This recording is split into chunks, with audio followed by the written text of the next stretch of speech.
قرر الدكتور أشرف صبحي وزير الشباب والرياضة تشكيل اللجنة المؤقتة لإدارة شؤون النادي الإسماعيلي خلال الفترة المقبلة برئاسة الدكتور طارق رحمي محافظ الغربية السابق.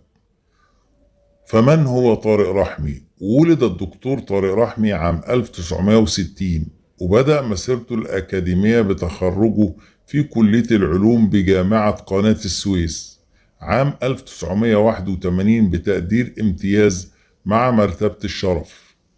ووصل تفوقه العلمي بالحصول على درجة الماجستير في علم الحيوان تخصص علم الأنسجة وكيمياء الأنسجة عام 1985، قبل أن ينال دكتوراه الفلسفة في العلوم من جامعة قناة السويس بالاشتراك مع جامعة كولورادو الأمريكية عام 1989. ويعد الدكتور رحمي أحد أبرز أساتذة كلية العلوم بجامعة قناة السويس، وله سجل بحثي ثري يضم أكثر من 60 بحث علمي منشور في دوريات محلية ودولية مرموقة، كما ساهم في تحرير عدد من الكتب العلمية من أبرزها كتاب إسناك فينوموس الصادر عن دار نشر عالمية عام 2017، والذي يعد مرجعا أكاديميا في مجاله.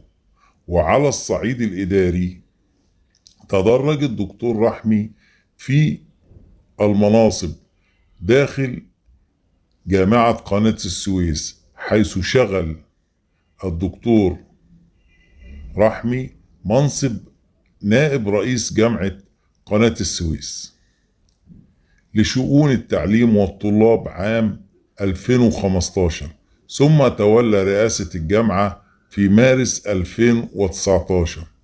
وفي نوفمبر من العام نفسه أدى اليمين الدستورية أمام الرئيس عبد الفتاح السيسي محافظا لمحافظة الغربية، حيث عرف خلال فترة توليه المنصب بالانضباط الإداري ومتابعته الميدانية الدقيقة للمشروعات التنموية بالمحافظة.